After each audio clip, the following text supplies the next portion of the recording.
Later this morning, House Democrats will meet to discuss the future of the party, while President Biden continues to say he has no intentions of dropping out of the presidential race. Joining us now, former U.S. Senator Bob Kerrey.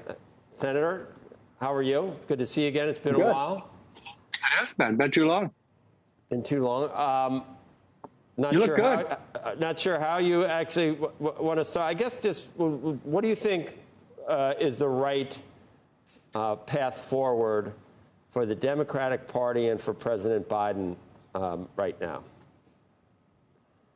I don't know. I mean, first of all, it is a very unusual situation where a condition of the candidate's health appears almost suddenly.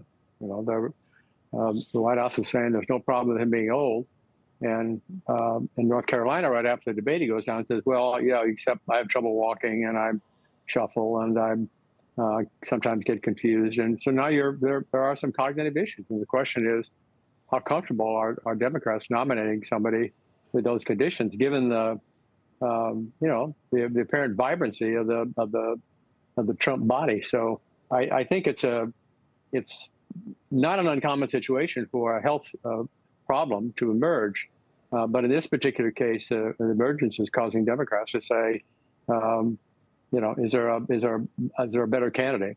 So I think the president's letter to I'm just sort of imagining if I'd gotten that letter and I'd been in the Senate, I'd have been angry. Basically saying, if I challenge and I have any questions about your health, I'm unpatriotic. I'm a threat to democracy. That's not. Or I'm a part of the elite.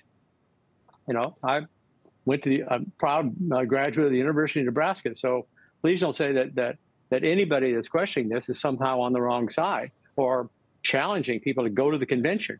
I don't know who talked him into that letter, but it doesn't make a bad situation better. It makes a bad situation worse. Well, I guess in the president's defense, he got 85% of the votes for the delegates throughout the nominating process. Now, do you think that we need to blame people that kept him out of the public spotlight, his staff?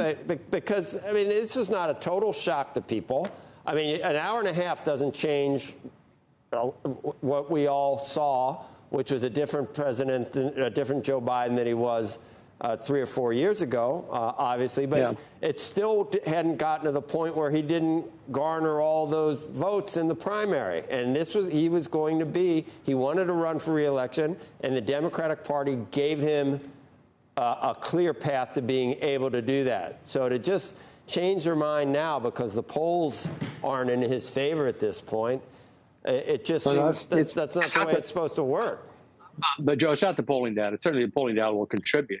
But people are seeing something that they hadn't seen before. How did that happen?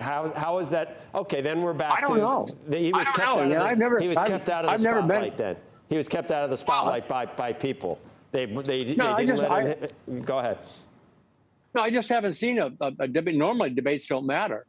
But right from the beginning, I was watching that debate and I basically said, "Oh, my God, what's going on here? This is worse than I thought." I'm not an intimate of the president, so I haven't been watching him. But it's a significant change from what he was relatively recently. So people were startled by it. And I don't know what can be done, frankly, to repair it. And if Joe Biden continues to say, I'm going to go to the convention and I'm going to be the nominee and I'm going to fight and I'm going to win, that's his choice. Right.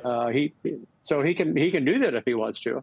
But if he loses the race, in my view, it's going to be because of these age-related issues that they were denying that it was a problem. Right. I'm 80. I'm much older than you. But I wouldn't say I'm in cognitive decline. But there's no way in hell I can measure up to where I was when I was 60 or 50. Plus, the future looks different. You'd be fine, probably. I mean, Chuck Grassley, I forget, he's running 5 miles every morning. I think he's about 87. It doesn't matter. No, it's not age. It's the way.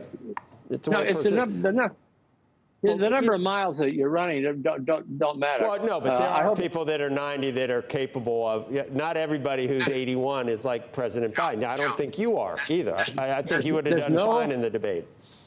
There are no living human beings who are 80 years old who, if they went to sleep and died in their sleep, that people would say that's a surprise. Right. That's true.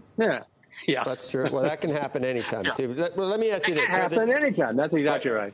The Democrats kind of did compound problems, maybe, and you can go to the Wall Street Journal. This isn't me talking. Go to the op-ed saying that it was identity politics, that they wanted to pick a woman A and a woman of color even better, and that maybe she wasn't the most qualified individual to become vice president. So that's already done. That's ancient history. But it does compound the problem with what Democrats are able to do right here, because it's going to be hard. Wouldn't you think it'd be difficult for Democrats to pass Vice President Harris over if the president were to decide to step? First of all, she's in the line of succession. If he dies, she becomes president.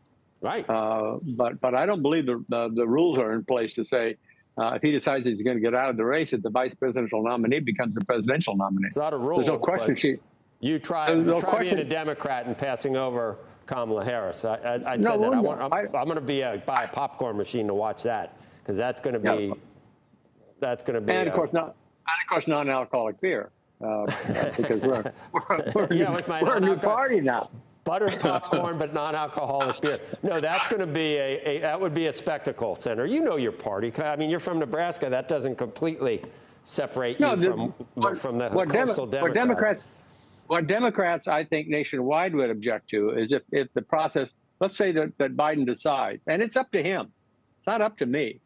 He gets to decide, and right now he's made that decision. If he changes that decision and then says, I want Kamala to be the presidential nominee, and then works it to make certain that no other candidate has a chance, I don't think that's going to fare well in the general election.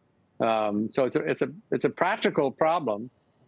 Certainly, let's say you got 5 candidates that are presented at the convention trying to get a majority of delegates. First, it'll be quite exciting. These are young people, including her, but she's got to be one of several, in my view. Otherwise, it's my view now. Otherwise, I think it makes it difficult for us to say it wasn't cooked, it wasn't corrupt.